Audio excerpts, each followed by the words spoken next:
আসসালামু আলাইকুম, কেমন আছেন সবাই? আশা করি সবাই ভালোই আছেন। তো আবারও একটি নতুন ব্লগ ভিডিও আপনাদের সঙ্গে শেয়ার করব, দেখতে থাকুন, আশা করি ভালো লাগবে।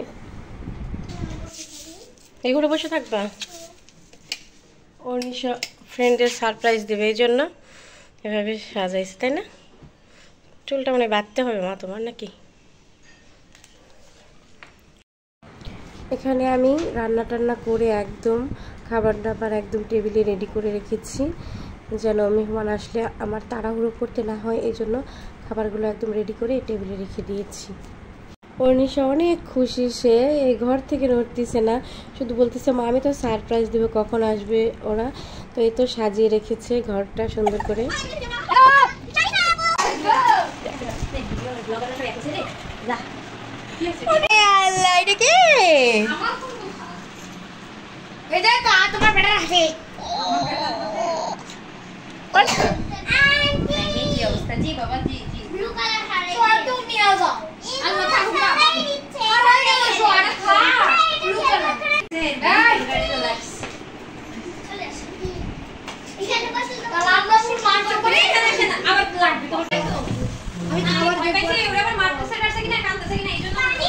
তো এখানে আমি রান্না করেছিলাম গরুর মাংস, তো লেবু, তারপরে লেবুটা কিন্তু রান্না করি নাই, এখানে ছিল চিংড়ি, ডিম, তারপরে এখানে কাবাব ছিল, টিকিয়া কাবাব, ইলিশ মাছ ভাজা আর রোস্ট ছিল। এই খাবারের রেসিপি ছিল, পোলাও ছিল আর সঙ্গে সালাদ ছিল।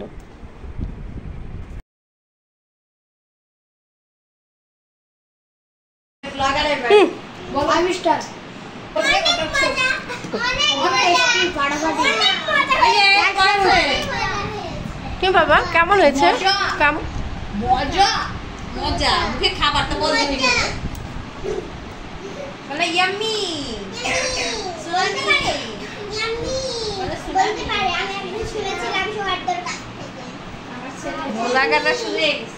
হ্যাঁ মোলাগাটা শুনে বল পিছনে বললাম না, এগুলো শুনে যাচ্ছে জামান না কার।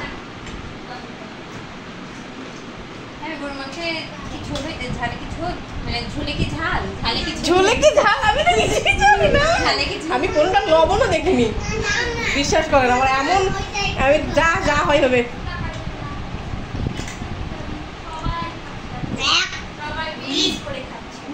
মরিচ তোমার মা দিয়েছে বাবা, মরিচ আমি দেই নাই। আমি নিজে গরুর মাংস দিয়ে আইটু পোলাও দিয়ে না আইকেন তুই নিস বাবা রোস্ট খুলে দেব, সাতটা রোস্ট এখানে আসে, হ্যাঁ মামা দিচ্ছে, ঝাল খেতে পারি। হ্যাঁ দিয়ে আসে, খাইতে বসবে